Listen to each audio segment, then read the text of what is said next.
અને હવે વાત કરીએ સોમનાથમાં યોજાવા જઈ રહેલા અમૃત મહોત્સવની। સોમનાથમાં દેવાધિદેવના મંદિરની પ્રાણ પ્રતિષ્ઠાને 75 વર્ષ પૂર્ણ થતા સોમનાથ અમૃત મહોત્સવની ઉજવણી કરવામાં આવી રહી છે।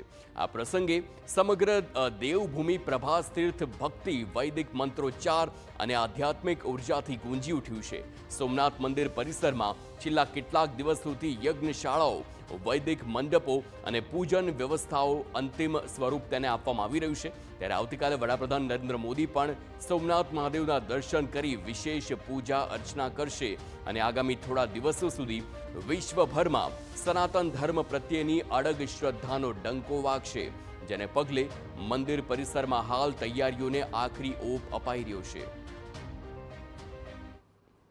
વડાપ્રધાન નરેન્દ્ર મોદી જ્યારે સોમનાથ મંદિરમાં વિશેષ પૂજા કરશે ત્યારે હેલિકોપ્ટર દ્વારા પુષ્પ વર્ષા છે તે કરવામાં આવશે, જેની સીધી રિહર્સલ છે તે આપ જોઈ શકો છો કે જ્યારે મંદિરના શિખર ઉપર જળાભિષેક થતો હશે ત્યારે આ જ પ્રકારે પુષ્પ વર્ષા છે તે કરવામાં આવશે।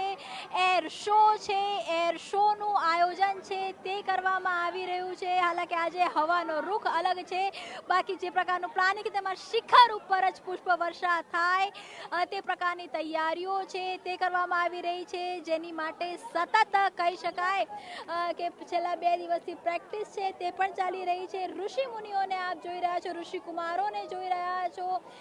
જ્યારે પુષ્પ વર્ષા થતી હશે, વિશેષ જે કાર્યક્રમ છે, વિશેષ પૂજા છે તે થઈ રહી હશે ત્યારે આ જે ઋષિકુમારો છે, આ ઋષિકુમારો દ્વારા જે મંત્રોચ્ચાર છે, મંત્રોનાદ છે તે કરવામાં આવશે। એટલે કહી શકાય કે વિરાસતથી વિકાસની જે 75 વર્ષની ઉજવણી છે ત્યાં આ વખતે એર શો પણ જોવા મળશે। તો પહેલી વખતે સોમનાથના શિખર ઉપર જળાભિષેક છે તે પણ થશે। કેમેરામેન દીપક સાથે ટીવી9 સોમનાથ।